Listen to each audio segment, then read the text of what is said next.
And now, Professor Dr.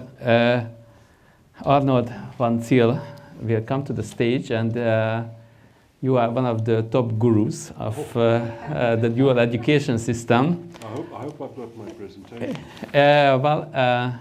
I hope so too, that it is there. We will find it, but just some introductory words. You are the president of the Duale Hochschule Baden-Wuerttemberg, but beside this, you got extremely wide international experience. You have set up in the past partner schools in other countries, in other continents, and also served as advisor to establishing such ventures. And in Hungary, it resonates also very, very strongly because with the big German investments, especially in the automobile industry, but in other industries as well, this dual education model also was imported to a sense, and there are many, many institutions which are providing this kind of dual education. Also, the business partners are very, very keen on offering such kind of opportunities, including Corvinus. And this is what I want to stress, that it is not limited to the engineering and other technical science or nature science fields. It also goes to the social science fields, and we also happy to mention that we got dual education opportunities also in the bachelor and also in the master level. So we will be happy to see the experiences you have gained, and I'm also happy to check your presentation. It is there in the library. You will find it somewhere. It should be here. Untitled, there we go. Very yours. Easy. Fantastic. And you can use this one as well. Splendid. Once again, thank you very much for the invitation, and especially also Péter Horváth for your foundation's support, and also inviting me here directly when we saw each other in Stuttgart recently. I'm very pleased to be here to share some experiences with you on the implementation of this model, not only in Germany, but also all over the world.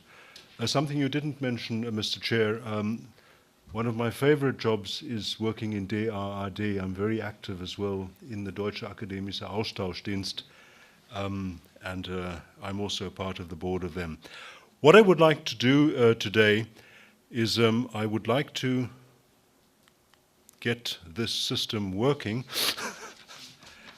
but I think it's probably easier if I do it. There we go. I'd like to go back and structure my presentation as follows. First of all, I would like to give you some information on the higher education context in Germany, and place our university in this context. I then would like to go into some details about how we implement this model in Baden-Wuerttemberg, and that is as such also a university and higher education governance challenge. And last but not least, I'd like to talk about what experiences we've had in the internationalization of this type of education model abroad. Speaking very quickly about higher education in Germany, and also thinking about Professor Faulhammer's idea of age. The oldest and the most traditional universities are the 120 universities in Germany that provide bachelor, master, and PhDs. They focus on training the future academics. Since the 70s, there's been the establishment of the so-called Fachhochschule, or universities of applied science. Their mission has been to train the technical workforce with bachelor and master's degrees.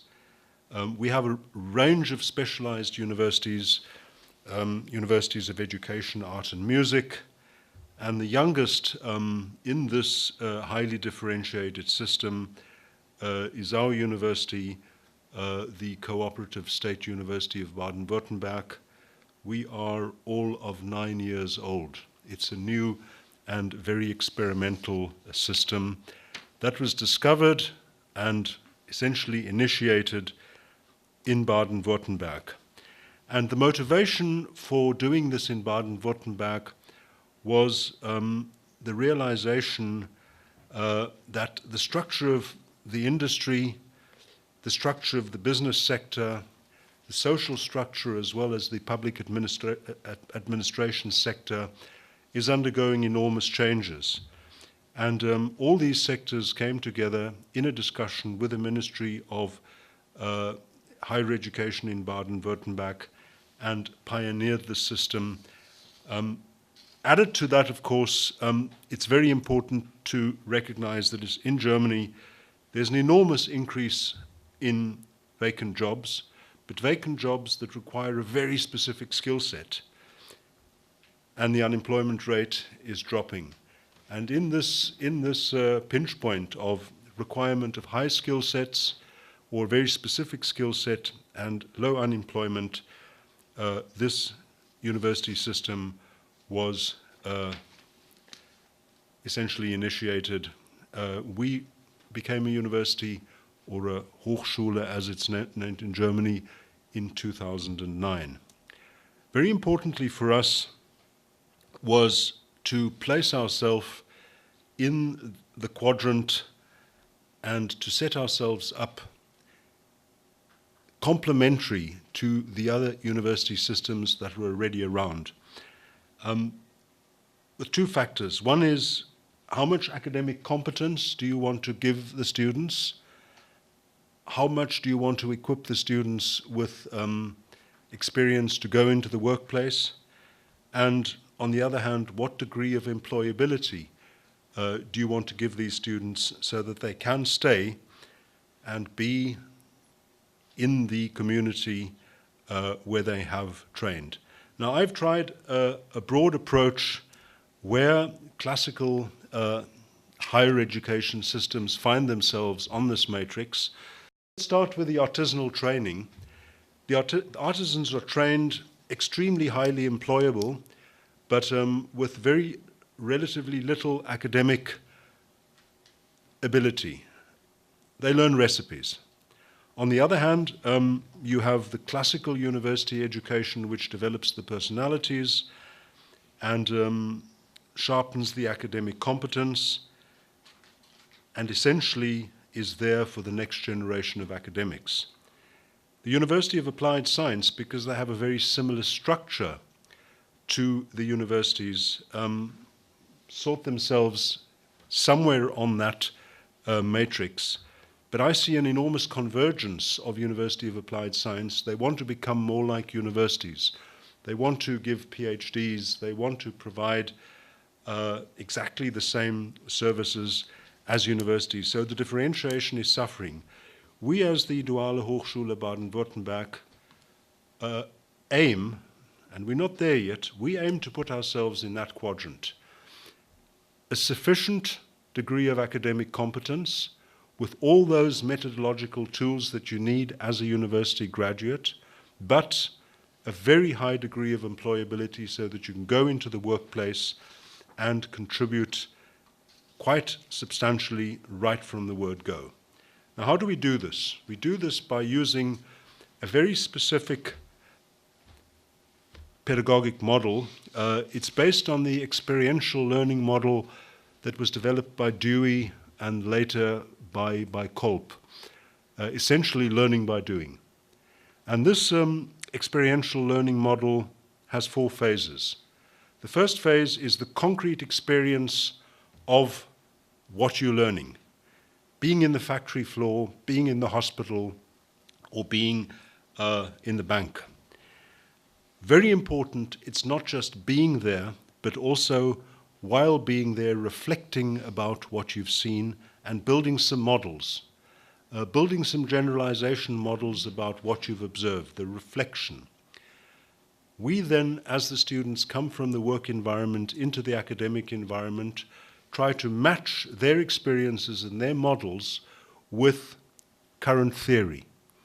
And in the last phase, and this is a cycle, the students then go back with some idea of how the world works and applies that knowledge in the work environment. This experiential learning cycle is the basis of our pedagogic model, and it's implemented in a rather complex organizational process. Our university has some quite unique characteristics. After the students have their university entrance or Abitur, the students are then selected by what are called our cooperative partners.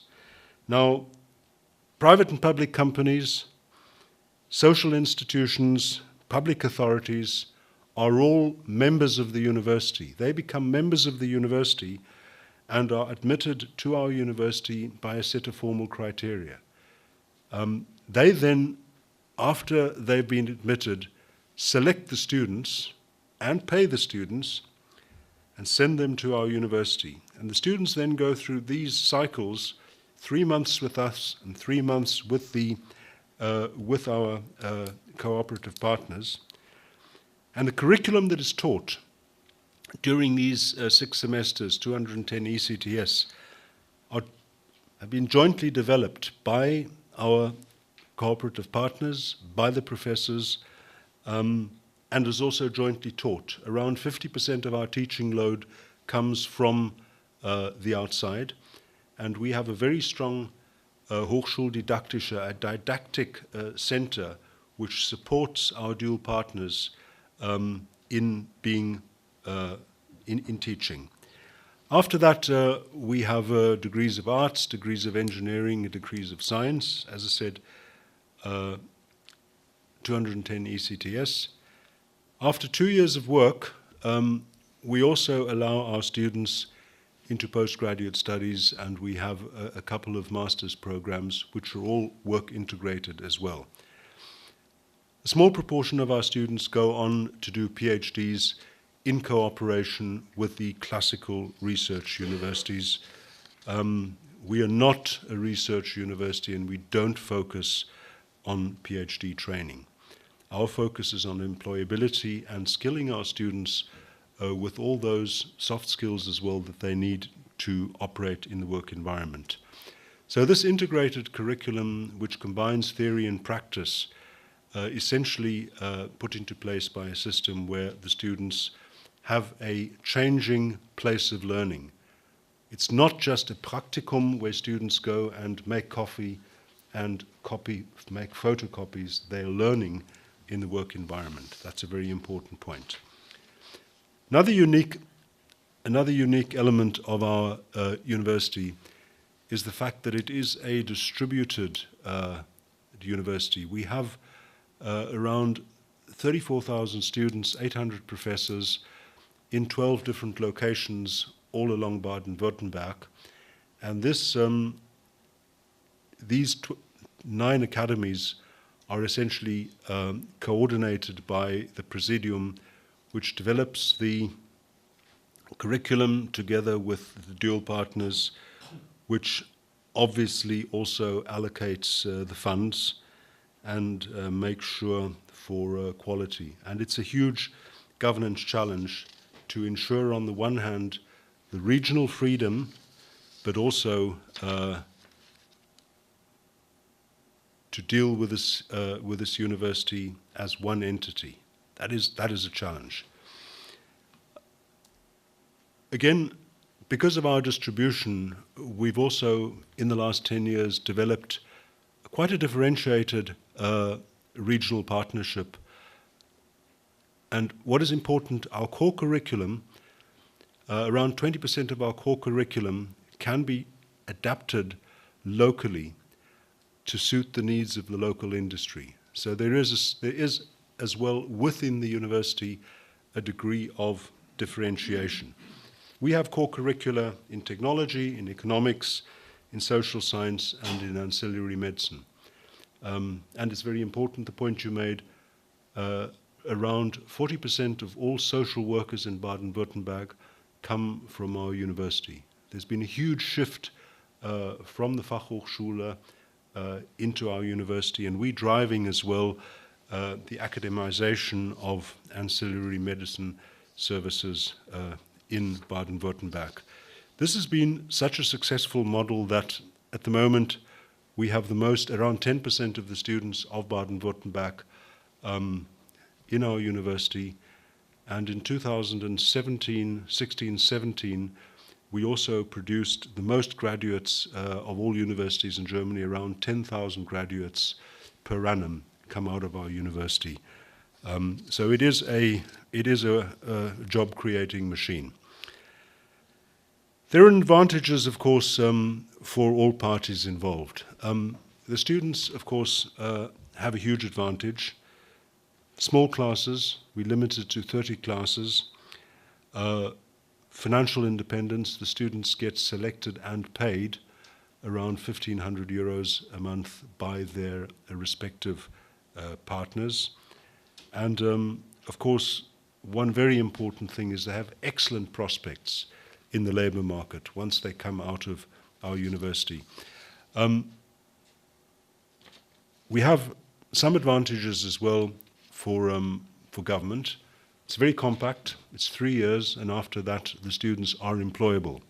I needn't tell you about the discussion about the employability of Bologna bachelor engineers. Very few engineers with a University Bologna degree go on to get a job. They need to do a master's, but our engineers go out after 3 years. Very important as well is the very, very low dropout rate. Now, this does not have to do with our quality. This has to do with the enormous selection process.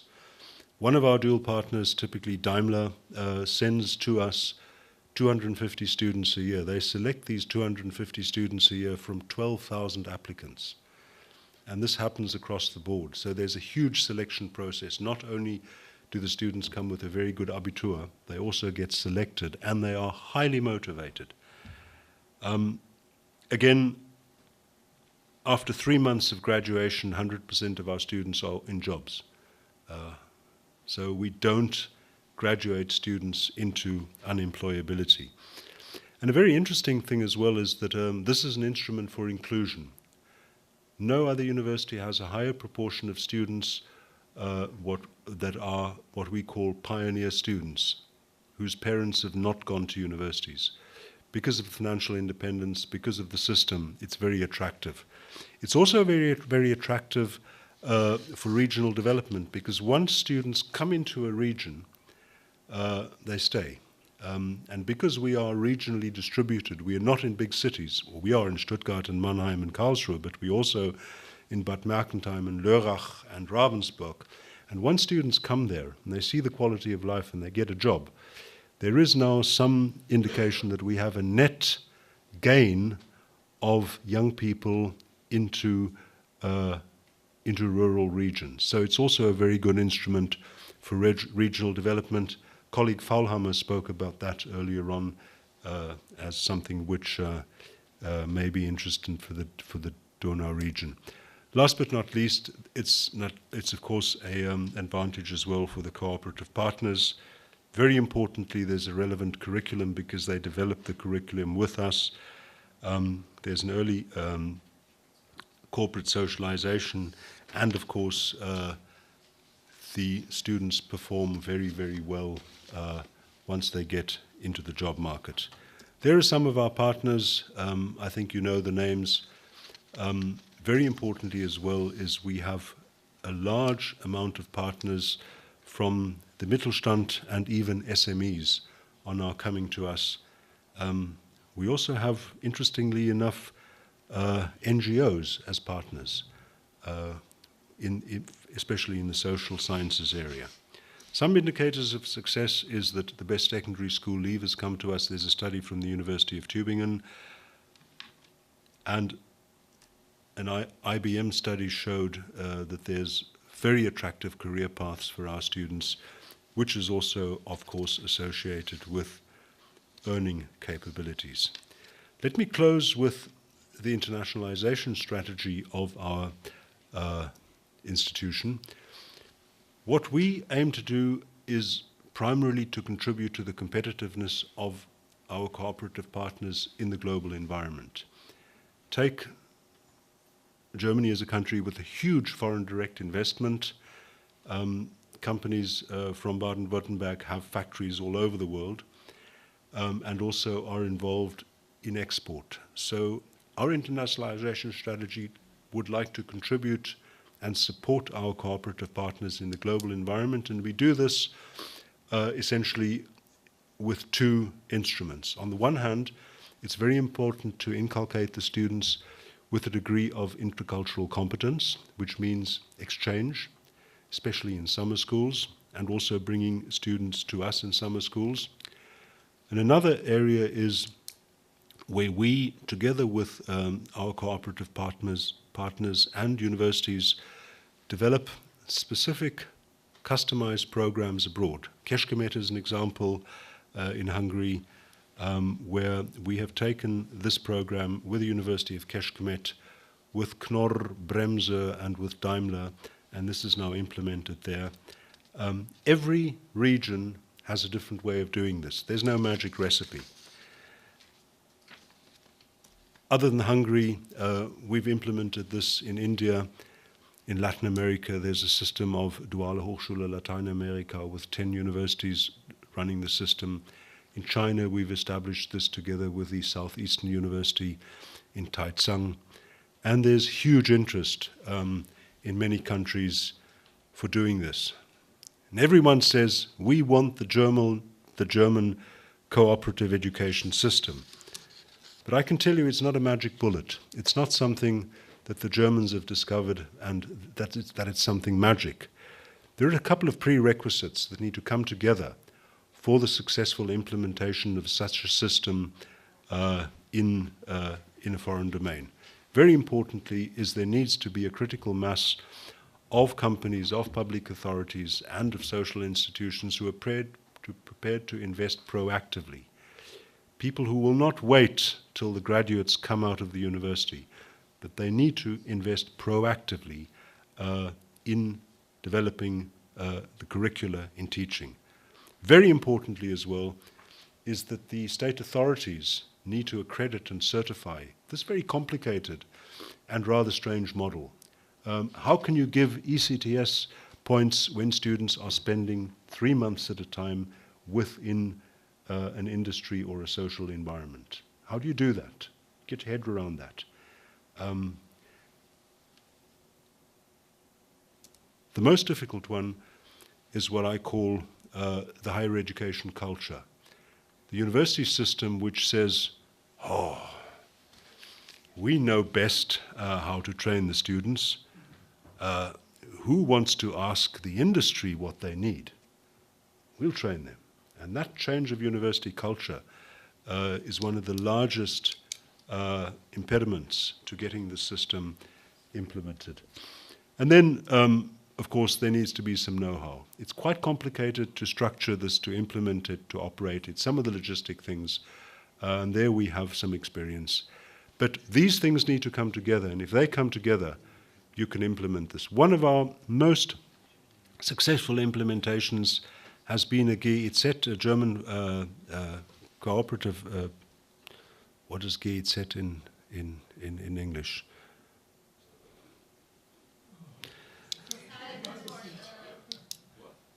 GIZ, was heißt das auf Englisch? GIZ. German Ministry for thanks a lot. That's right. Now, one of our most successful implementations of this project was funded by the GIZ in the Al-Quds University, East Jerusalem, in Palestine. 5 years ago, the GIZ went in there, we supported them, and at the moment the Al-Quds University has a faculty of dual education with 400 students and is making an enormous impact in especially the small and the medium-sized companies in Palestine, and are really keeping young Palestinians in the region. Let me close with 2 observations. It's very difficult to implement such a system within an existing university because of the cultural clashes. I think one of the reasons why our university has grown so rapidly is because we greenfielded it. We put this university onto a green field and started it new. And a very important instrument to do this was whom you then called into the university as your staff, as professors. In conclusion, I think that this model is an important and an innovative and an interesting complementary element in the tertiary university system. It's very important for us to see ourselves as complementary. The universities, the Fachhochschule and the other universities have a very important role to play, but I think we have an important element with clear advantages for the stakeholders mentioned there. The successful implementation requires a broad range of stakeholders to come together, and of course the model is an effective tool for social, regional and also human development. Thank you very much.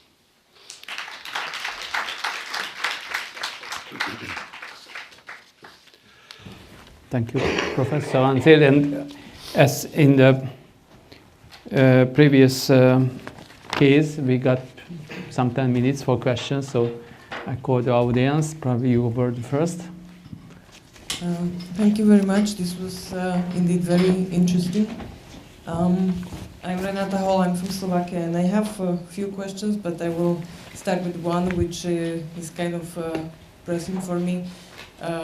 It's interesting you prepare for a labor market, but I would like to ask you if we know now that we know very little about future and we know very little about future jobs, how do you deal with that? Do you prepare for profession or for employability? How do you deal with that insecurity? And maybe when you were talking in the end about the culture of university, so on. So even if I want to start such a thing like you do in Slovakia, where do I find people who are going to do it, who are going to be at the university? And I have another question, but maybe we talk about it later together. Thank you very much. Just to remark, there are so many people who indicated that got questions and remarks, so probably we can go. We have coffee afterwards. So okay, you can continue in the coffee. I have a very dry throat, so I just have to get some water, and I'll get back to the microphone then. Okay.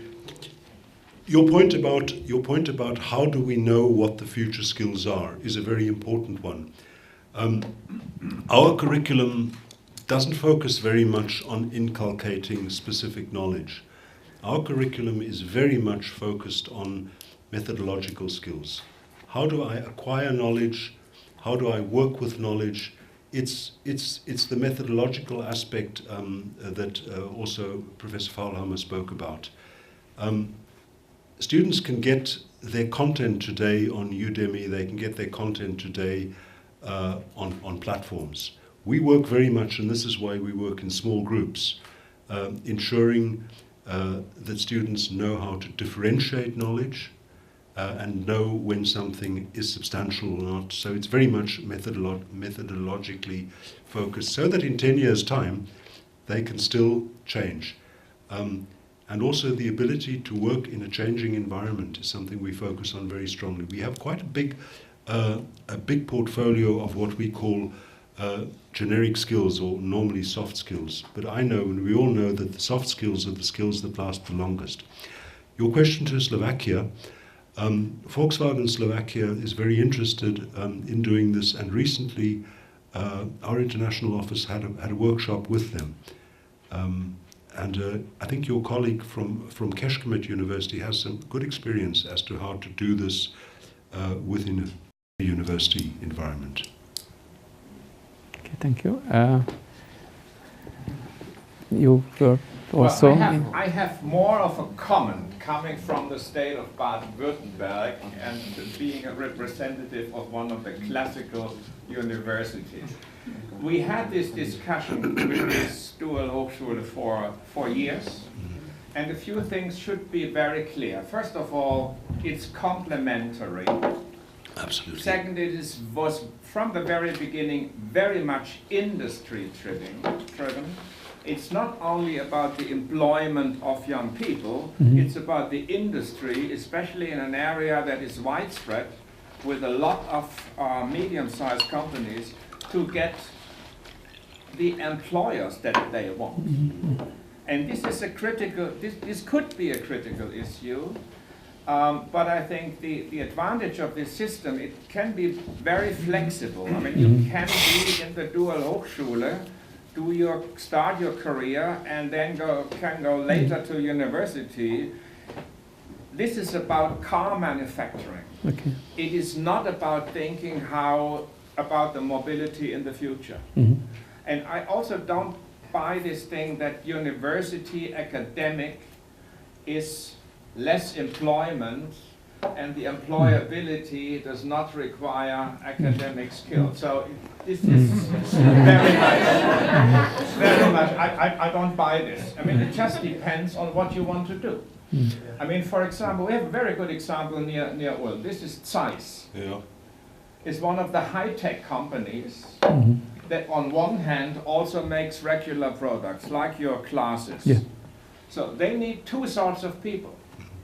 They need those that deal with the everyday business, and they need those that develop their future products. Absolutely. And the development of the future products is done by physicists mainly, coming from the classical universities. The current way to produce things. For this is the Dual Hochschule the perfect place, probably a better place than the Fachhochschule. The Fachhochschule is a thing in maybe a thing in between. And I think this complementary issue is a real good one. But as you said, there are some Rahmenbedingungen, ramifications that you need. You need the companies. Without the companies, it's not going to work. And you need to have companies that need advanced technologies, because otherwise it's also not going to work.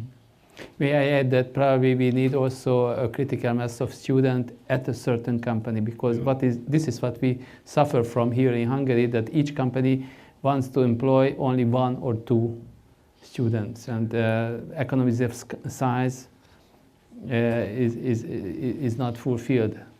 But colleague Demartine, I just would like to tell you why I put that up.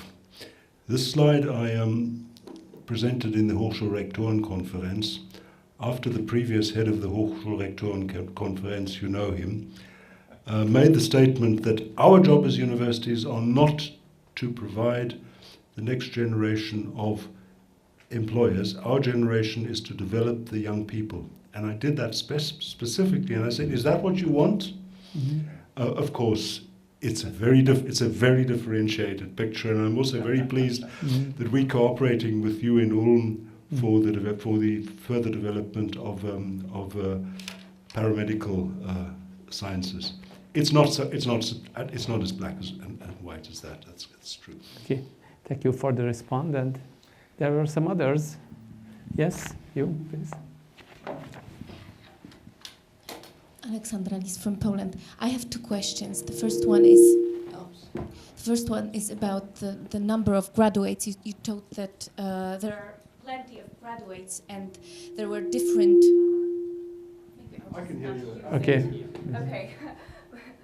There are different types, so the bachelor degree, then the master and PhD, and you're just 9 years old. So I'd like to ask about the number or the percentage, how many of your postgraduates come back to you to do the master thesis and then maybe PhD thesis, how many of them stays just at the first step. So the bachelor degree, that's the first question, and the other one is about the academics in your cooperative higher education institution. What are the paths for academics, for academic teacher? What about doing research by those teachers? Are they just academic teacher, or are they up to do some research too? Are there applied? How it looks like? How it's about staff development in your school? Okay. Right. A requirement for our master's program is that students need to be in the workplace. They need to be in the workplace for 2 years. We're building up a master's program at the moment. We have around 800 students in the master's program, and we want to take it to 3,500. So it's around 10% of the student figure. Our students, we don't offer PhD programs. Our students can, though, go on and do a PhD at a different university with co-supervision. But it's very, very little. If you ask about our research activity, we have once again a complementary research task in the state legislation. Our research task is called cooperative research, which means it is focused mostly on knowledge transfer, and we use our own knowledge. We do research, although we have a very high teaching load, but our research is mostly involved cooperating with Fraunhofer or cooperating with other universities and taking the research that has been done there and adapting it to the needs of our dual partners, because we know very much what the needs are. So it's very, very strongly applied. Okay, József Balázs from Kecskemét University, you referred to this dual education system, and probably this is the most prominent here in Hungary. My name is József Balázs. I am from Corvinus University of Budapest. Plus, I am working full-time at the Jan Neumann University of Kecskemét, and I am responsible personally for dual education in business administration area in Kecskemét, where they started first in the engineering section, based on that Mercedes. So, my question, there are two questions. The first is regarding the whole system. I visited many times your school, even I was teaching there, and students, etc. So, still I question, we have seen, this is a real special category in Germany, only in Baden-Wuerttemberg. You mentioned some reasons why in Baden-Wuerttemberg it happened. So my question is, after 44 years of such a positive experience, why you are the only one in Germany? Okay, because we replicated your system in Kecskemét, and we try to do now, these are the long questions about here in the higher education in Hungary, in other university environment, which is quite different, okay? The first question. The other one is, last year Professor Hesser from Hamburg and his colleagues did a research survey about the students. I'm a marketing professor. So the views of the students, the clients. So nationally it was made, and 37% of the students were not satisfied generally with this program, with this dual education. So my question is related, first, do you evaluate this kind of survey first, nationally, or at the DHBB system, do you have some kind of reaction to this? You showed some positive statistics at the very beginning, so maybe different. Let me start with the second question. We take that Hamburg study very seriously, because the two things are combined. Dual studies or cooperative study universities are limited to our university in Baden-Wuerttemberg and to the Duale Hochschule Thüringen. There is another one in the state of Thuringia, which has started new. But almost every Fachhochschule you can find has some dual study programs, because it's a catchy name, and the companies like to send students there. And what they can do is they can take existing programs, they can put a different label on it, and they can sell it twice. And this is something that is developing all over Germany, and there's no quality standard for the experience and the accompaniment of the students within that practical phase. And the study that the Hamburg study picked up exactly that, because they did not just question our students, they questioned all students in the dual system. By the way, our students are also extremely dissatisfied because they're very impatient, and they say, why do I need to learn all this theory? Because I can't apply it immediately. And then I say, in 10 years' time, you'll need it. But there is, as I said, there is a dissatisfaction. We're aware of it, and we take that very seriously. But it has to do with the explosion of dual study programs all over Germany. It's been copied, but of course the quality control is not as rigorous.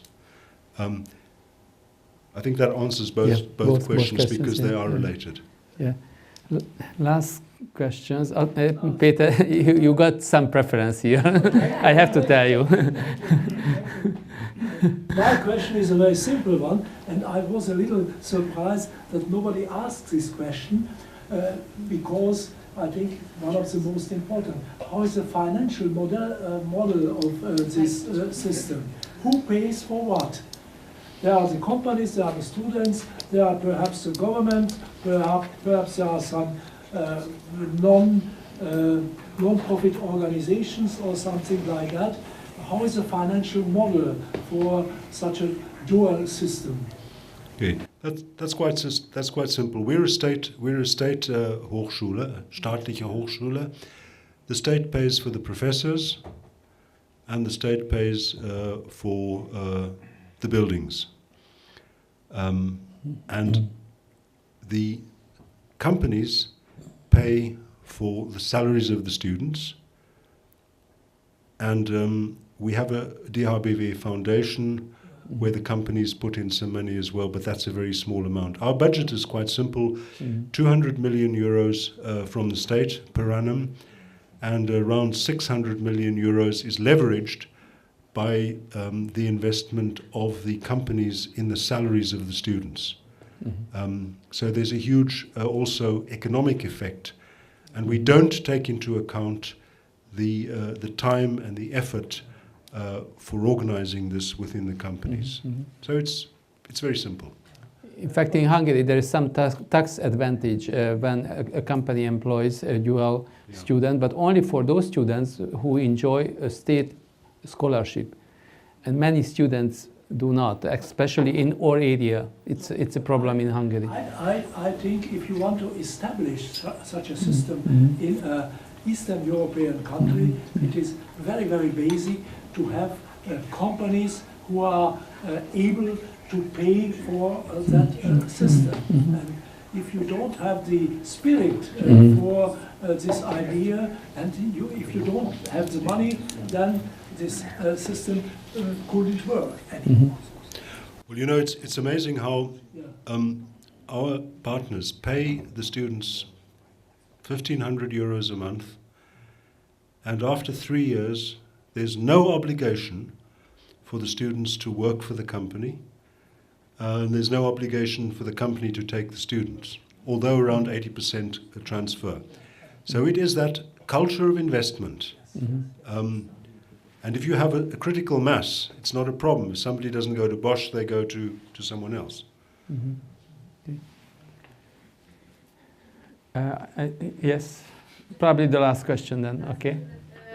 When you are saying that the companies are paying for the student, but you said that there are SMEs and NGOs on the partners. They pay this huge amount as well, because it's quite different for an SME, especially a small company or an NGO with limited financial sources. In the area of social sciences, we do see some lower salaries, and we have the Baden-Wuerttemberg Stiftung, which is a foundation in Baden-Württemberg who supports these students. So there are also other financial tools to support. But you're right.